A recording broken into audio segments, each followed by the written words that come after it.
On the 14th of March 1988, the studio audience inside NBC's Burbank facility had filled every seat before the warm-up crew finished their second pass down the aisles.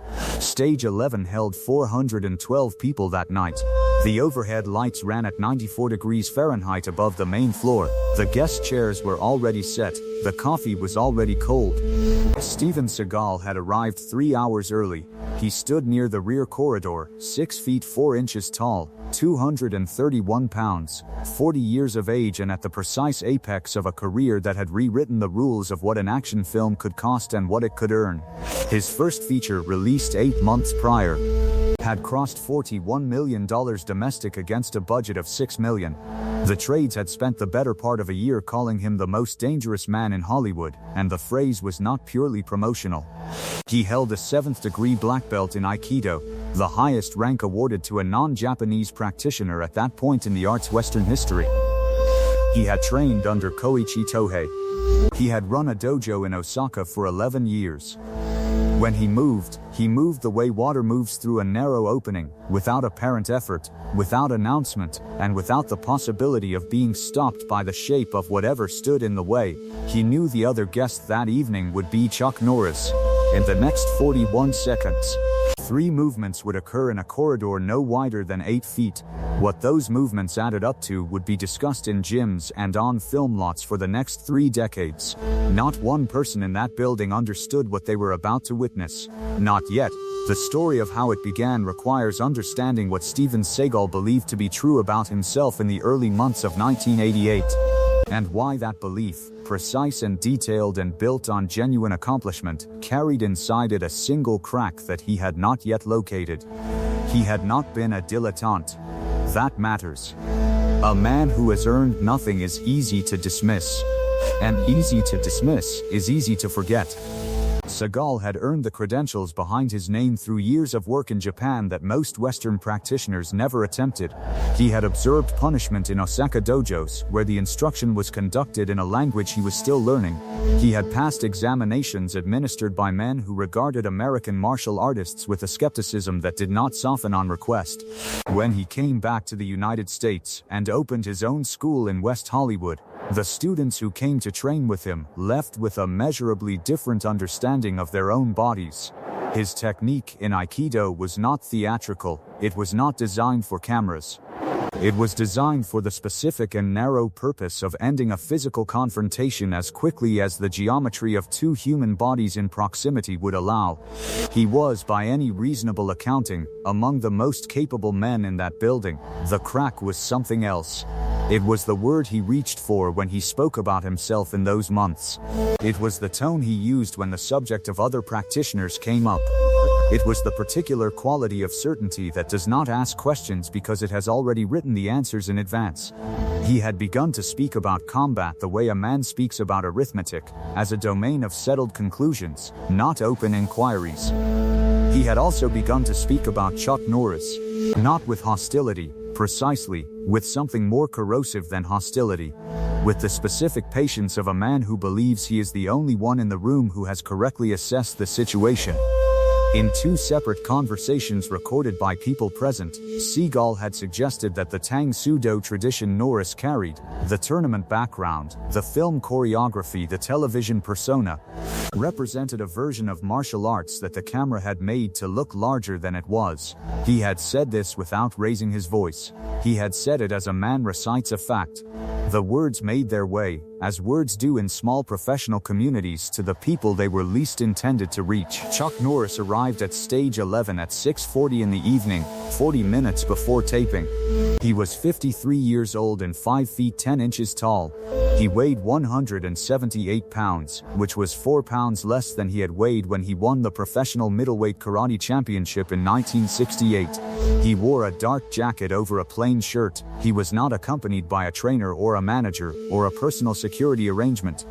He carried a paper cup of coffee from the craft services table 2 corridors away, and he drank it while a production assistant walked him through the segment order for the evening. He did not appear to be in a hurry. He did not appear to be thinking about anything in particular. A grip who passed him in the corridor later said that Norris had asked him whether the coffee on the table was the regular rotation, or whether they had brought something specific in. That was the quality of his attention in the minutes before the encounter. He was thinking about coffee. The corridor where it happened ran between the guest holding rooms and the rear access point to the main stage floor. It was used primarily by production staff and guests moving between makeup and their marks. At 7:14 in the evening, both men were in that corridor at the same time. What happened next is documented through the accounts of 4 witnesses: a floor director named Kenneth Walsh, a camera operator whose full name has not been released publicly but who is identified in 2 separate accounts as working under the initials R.M., a makeup artist named Sandra Cordell who had finished her last touch-up and was moving toward the exit, and a production coordinator identified in subsequent accounts only as Paul. If you want to know what those 4 people saw in the next 41 seconds, make sure you are subscribed and drop a comment below telling us where in the world you are watching from. The story is just beginning. Kenneth Walsh was the first to understand what was happening. He said later that he had noticed Seagal position himself in the center of the corridor rather than to one side, and that the positioning had not seemed accidental. Seagal spoke first. The exact words have been reported in slightly different form by each witness, but the substance is not disputed. He told Chuck Norris, in a voice that was even and conversational, that he had been thinking about their respective approaches to the craft, and that he had come to believe that what Norris did on screen was a demonstration of what the camera was capable of, rather than what a man was capable of. He said this while standing with his weight distributed in a way that Walsh described as deliberately centered. He was not posturing, he was informing. He had not yet finished the second sentence when he reached out and placed his left hand on Norris's right shoulder. It was not a strike, it was a grip. The specific kind of grip used in Aikido as an initiation, a controlling contact intended to establish leverage before the technique develops. Cordell, who was 17 feet away near the corridor's far wall, said she thought for a moment it was a friendly gesture.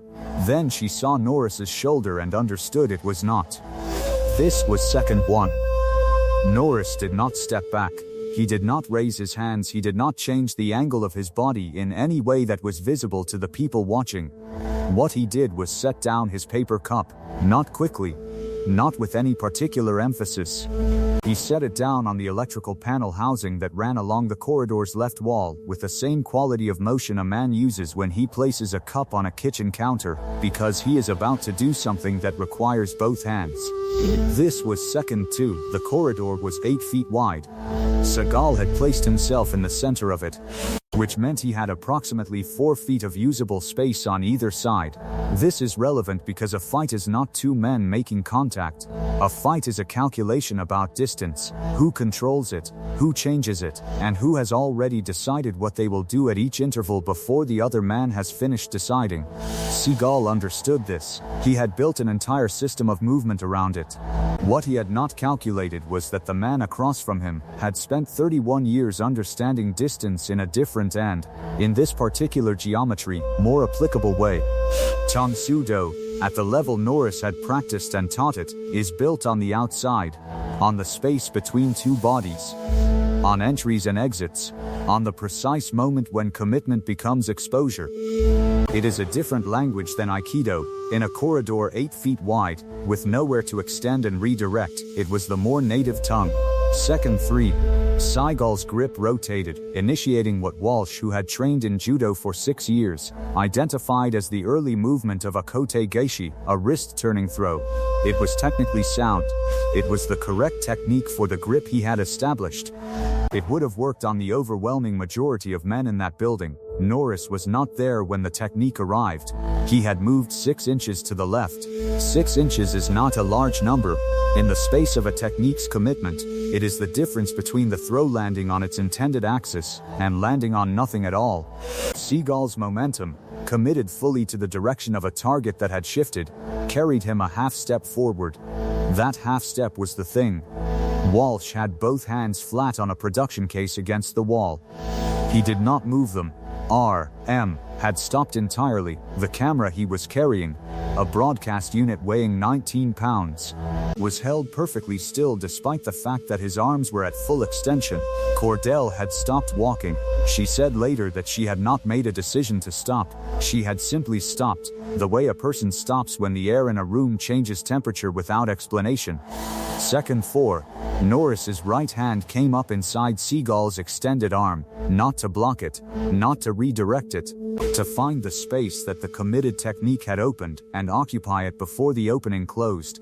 This is the movement that takes 30 years to learn to see and 31 years to learn to make reliable. It is not impressive to watch in the way that a spinning technique is impressive. It does not photograph dramatically. It is 2 inches of travel performed at a moment when 2 inches of travel is the only thing that exists in the world. Seagal felt it land. He did not go down. He was too experienced and too large and too grounded for a single interior deflection to take him down. What it did was interrupt the chain. The Kotagaishi had no target. The follow-up had no base to generate from. He was standing with his weight distributed in a direction that no longer led anywhere, in a corridor that had just become significantly smaller, across from a man who had not moved his feet more than 6 inches total and was now inside the distance Seagal had designed his system to control. Second 5. Norris did not strike. He held the position. His right arm was threaded inside Seagal's guard, his shoulder aligned, his weight back on his left foot in the specific configuration that creates the option to finish or to wait. He waited. Seagal understood the position. This is the element that the accounts agree on without ambiguity. Seagal went still. Not the stillness of a man preparing a counter. The stillness of a man who has run the calculation and arrived at a number he did not expect. Second 6. Norris took 1 step back.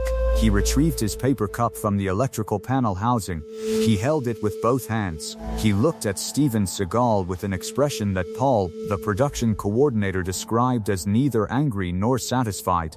Neutral in the way that a man is neutral when a thing is simply finished. He said 4 words. The accounts differ on the exact phrasing, but the sense is consistent across all 4 witnesses. He told Seagal that they did not need to do this. The tone, every witness agreed, was not a challenge and not a concession and not a warning. It was the tone of a man who has made a determination and is reporting it as a courtesy. Seagal stood at the fork in the road that every man in that corridor position reaches. He could account for what had happened with honesty, or he could account for it some other way. He was quiet for a moment. Walsh said the quiet lasted approximately 4 seconds. 4 seconds is a long time when 2 men are standing 3 feet apart in a corridor and the only sound is the ventilation system above them. Then Seagal nodded. It was small, it was not enthusiastic, but it was unambiguous. And it was the version of the choice that the witnesses remember most clearly when they tell the story. He acknowledged the position he had been in. He did not explain it, or qualify it, or follow it with a sentence that rearranged its meaning. He nodded, and he moved to the side of the corridor, and he let the moment be what it was. Norris walked past him toward the stage. Cordell said she watched Norris set the cup down one more time as he rounded the far corner, this time, in a trash receptacle near the stage entrance, and that he did not look back. She said she had the impression watching him go that his attention had already moved to something else entirely. He was probably thinking about the segment order. He was probably thinking about coffee. Walsh carried the story first. He told it to a stunt coordinator named Davis Leary the following week. And Leary carried it to 2 separate production meetings over the following month, and by the summer of 1988 the account had spread through the working population of the Los Angeles film industry, with the organic velocity of a story that does not require embellishment because the true version is already remarkable enough. The details mutated in some tellings, the location moved, the duration extended, the techniques multiplied. The core of it did not change. What Walsh had seen in that corridor was too specific and too unusual to survive the kind of mutation that would have made it unrecognizable. The lesson of the corridor was not about Aikido, and it was not about Tang Soo Do. It was about the difference between what a man believes he is prepared for and what he is prepared for. Seagal had walked into that corridor with a complete and accurate accounting of his own capabilities. The accounting was not wrong. it was simply incomplete in the one area where incompleteness is most expensive. He had known what he could do. He had not asked what the man across from him had spent 31 years becoming. A reputation built in the light of one's own certainty casts very little shadow on the things standing directly in front of it. The shadows that matter are the ones cast by the years a man has put into the dark, unglamorous, uncelebrated work that no camera was running to record. Chuck Norris never told this story publicly. The 4 witnesses told it. The story traveled on its own, which is the only way true stories travel, not carried, but released, and left to find the people who needed to hear them. Next week, we will examine the evening in 1976 when Bruce Lee told a room full of martial artists that he had never encountered a man he was not confident he could read within the first 3 seconds, and what happened in that room when Chuck Norris asked him a single question in response. Claude is AI and can make mistakes. Please double-check responses.